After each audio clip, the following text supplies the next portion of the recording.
1987 की एक गर्म जुलाई की रात हिंद महासागर के ऊपर भारतीय वायुसेना के विमानों की गड़गड़ाहट गूंज रही थी। जाफना के आसमान में पैराशूट खुल रहे थे, लेकिन ये कोई साधारण मिशन नहीं था। ये था ऑपरेशन पवन, एक ऐसा अभियान जो शांति स्थापना के नाम पर शुरू हुआ, लेकिन बन गया भारतीय सेना के इतिहास के सबसे खूनी और विवादास्पद अध्यायों में से एक। आज भी जब इस ऑपरेशन का नाम लिया जाता है तो वयोवृद्ध सैनिकों की आंखें नम हो जाती हैं। क्यों? क्या हुआ था उन 3 सालों में श्रीलंका की धरती पर? 1983 से श्रीलंका में गृह युद्ध चल रहा था। एक तरफ श्रीलंकाई सरकार, दूसरी तरफ liberation tigers of Tamil Eelam यानी LTTE।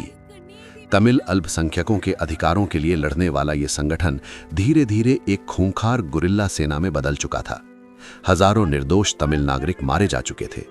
भारत की तमिलनाडु सरकार पर दबाव था। दिल्ली में चिंता थी कि यह संघर्ष कहीं भारतीय सीमा में न फैल जाए। तब प्रधानमंत्री राजीव गांधी ने एक साहसिक कदम उठाया। जुलाई 1987 में भारत और श्रीलंका के बीच एक समझौता हुआ, इंडो श्रीलंका एकॉर्ड। इसके तहत भारत LTTE को निशस्त्र करवाएगा और श्रीलंका में शांति बहाल करेगा। सुनने में सरल लग रहा था, लेकिन जमीनी हकीकत बिल्कुल अलग थी। जब भारतीय शांति सेना यानी IPKF श्रीलंका पहुंची तो उनका स्वागत फूलों से नहीं बल्कि संदेह और दुश्मनी से हुआ। LTTE के सुप्रीमो विलुपिल्लई प्रभाकरन ने हथियार डालने से साफ इनकार कर दिया। उन्होंने कहा, हम आजादी के लिए लड़ रहे हैं, समर्पण के लिए नहीं। अचानक वो सेना जो दोस्त बनकर आई थी, दुश्मन बन गई। अक्टूबर 1987, जाफना शहर में तनाव चरम पर था। भारतीय सेना को आदेश मिला, LTTE को निशस्त्र करो, चाहे जो भी कीमत चुकानी पड़े। शुरू हुआ ऑपरेशन पवन का सबसे खूंखार चरण। जाफना के संकरी गलियों में घर घर की लड़ाई शुरू हो गई।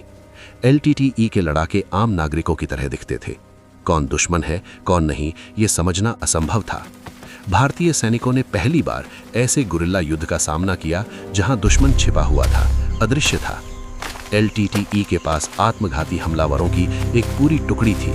साइनाइड कैप्सूल मुंह में दबाए ये लड़ाके मौत से भी नहीं डरते थे। वो पकड़े जाने से पहले खुद को उड़ा लेते थे। ये कोई पारंपरिक युद्ध नहीं था, ये था मनोवैज्ञानिक युद्ध, जहां हर कदम पर मौत का साया था।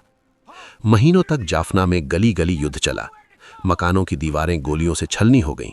मंदिर, स्कूल, अस्पताल, कोई जगह सुरक्षित नहीं थी।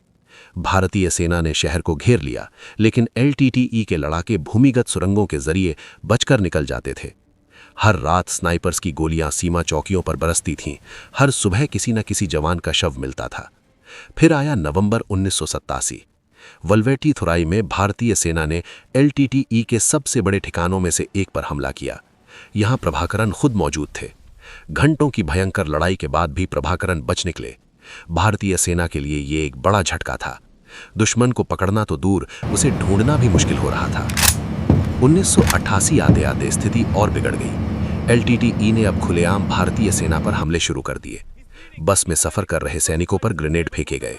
काफिले पर घात लगाकर हमले होने लगे। सबसे दर्दनाक घटना हुई जून 1987 में, जब जाफना यूनिवर्सिटी के पास एक ट्रक में छुपाए गए बम से 40 भारतीय सैनिकों की मौत हो गई। शव इतने विकृत हो गए थे कि पहचान मुश्किल हो गई थी। भारतीय सेना की रणनीति बदलनी पड़ी। अब बड़े पैमाने पर कॉम्बिंग ऑपरेशन शुरू हुए। हेलीकॉप्टर गनशिप्स का इस्तेमाल बढ़ा, लेकिन हर कार्रवाई में नागरिक हताहत होने की खबरें आने लगीं। श्रीलंकाई मीडिया ने भारतीय सेना को आक्रामणकारी कहना शुरू कर दिया। अंतर्राष्ट्रीय दबाव बढ़ने लगा। सबसे चौंकाने वाली बात यह थी कि जिस श्रीलंकाई सरकार की मदद के लिए भारत आया था, वही अब पीठ में छुरा घोंप रही थी। श्रीलंकाई राष्ट्रपति रणसिंघे प्रेमदासा गुप्त रूप से LTTE को हथियार मुहैया करवा रहे थे। भारतीय सेना दोनों तरफ से घिर गई थी। एक तरफ LTTE, दूसरी तरफ स्थानीय आबादी का गुस्सा और तीसरी तरफ श्रीलंकाई सरकार का दोगलापन। 1989 में भारत में सरकार बदली। VP सिंह सत्ता में आए और उन्होंने ऑपरेशन पवन को समाप्त करने का फैसला किया। मार्च 1990 में आखिरी भारतीय सैनिक श्रीलंका से वापस लौटा। 3 साल, 2 महीने और 15 दिन, इतने लंबे समय में क्या हासिल हुआ? 1155 भारतीय सैनिकों की शहादत, 2984 घायल और हजारों की जिंदगियों में अमिट घाव। लेकिन सबसे बड़ा सवाल यह था कि क्या ये ऑपरेशन जरूरी था? क्या भारत को दूसरे देश के गृह युद्ध में कूदना चाहिए था? सैनिकों ने अपनी जान दांव पर लगाई, लेकिन राजनीतिक इच्छा शक्ति की कमी और खुफिया जानकारी की विफलता ने उन्हें दलदल में धकेल दिया। ऑपरेशन पवन की विफलता की कीमत सिर्फ सैनिकों ने नहीं, पूरे देश ने चुकाई।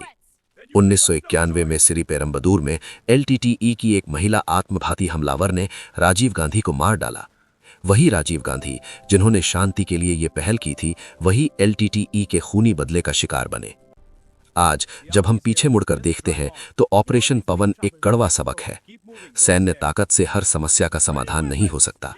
राजनीतिक समझदारी के बिना कोई भी ऑपरेशन सिर्फ कब्रिस्तान में जगह बढ़ाता है।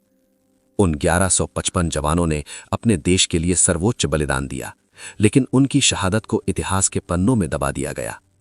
ये कहानी सिर्फ एक असफल सैन्य अभियान की नहीं है। ये कहानी है नीति और नीयत के बीच के फासले की, वादे और हकीकत के बीच के अंतर की। ये याद दिलाती है कि युद्ध का फैसला करना आसान है, लेकिन उसके परिणाम भुगतना वो पीढ़ियां भुगतती हैं। ऑपरेशन पवन जो हवा बनकर आया था, तूफान बनकर लौटा और छोड़ गया अनगिनत सवाल, जिनके जवाब आज भी हमें तलाशने हैं।